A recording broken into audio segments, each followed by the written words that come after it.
The purpose of this conference today is to put an end to that speculation and provide the facts.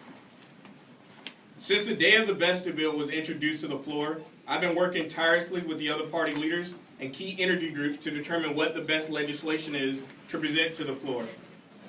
Every single last group that we've met with, we've indicated our increasing degree to compromise. We recognize that the optimal outcome to some is not the best outcome for others. No one is going to get everything they want out of this. But through cooperation and compromise, we can get a bill passed that puts everyone on a general track to success. This is the official stance of the Republican Party. Now, let's not kid ourselves. Obviously, as a party, we have political interests and agendas. There are some interests or some issues that we find are crucial to the future of America's energy reform.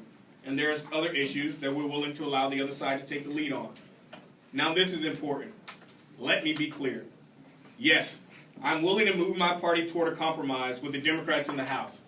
But we will entertain no ultimatums from the other side. Though we prefer not to engage in polarizing politics, the recent tone taken by the President and the Democratic leadership is increasing polarization in the House. Hear me now, and let there be no speculation about this point. The Republican Party will not be bullied. We will not be intimidated by the threat of the President's vetoes.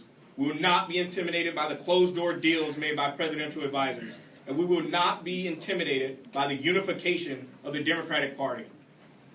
If the other side is serious about compromising, then they will not bring demands and ultimatums to the negotiation table. The Republican Party stands together on this, both moderates and conservatives. We will not be bullied. If we're willing to hear and consider the issues they think are important, we expect the same, without conditions. There are claims that the President will veto any proposal that eliminates the EPA. On behalf of Republicans in Congress, here's the message we send to the President. Drop your unconditional demands if you ever want a serious compromise. Otherwise, we will become only more polarized. And this call for compromise isn't new. On a number of occasions, I've reached out to have sit-downs with Congressman Barnes, the Energy Secretary, and the advisors to the President. They've each rejected my request on every instance. So while they're consistently feeding media stories about secret quota meetings, what's not being talked about is why the Democratic leadership are so hesitant to actually discuss a specific compromise. The Republicans are ready and willing. The Democratic leadership has prevented movement toward an agenda for a specific compromise by refusing to meet with me. As a result, I released this announcement to the media and the public. There will be no official convening of committees today, tomorrow, or any time in the future until the Democrats sit down and agree to specifics on the best of compromise.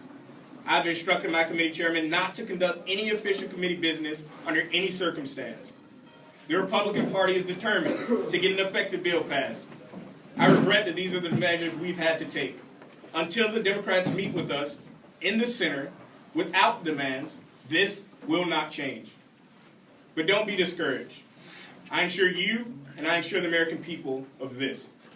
With the Republican Party leading the way, we will get effective energy bills passed. Our party has an immense amount of support from many different actors and agencies. As of very recently, the Department of Defense has indicated their willingness to throw their support behind Republican leadership. It goes to show that the President maybe isn't as powerful as his advisors will have you think. The Republicans are unified, and all we want is what's best for the country as a whole. We are one party with one vote. Please direct your attention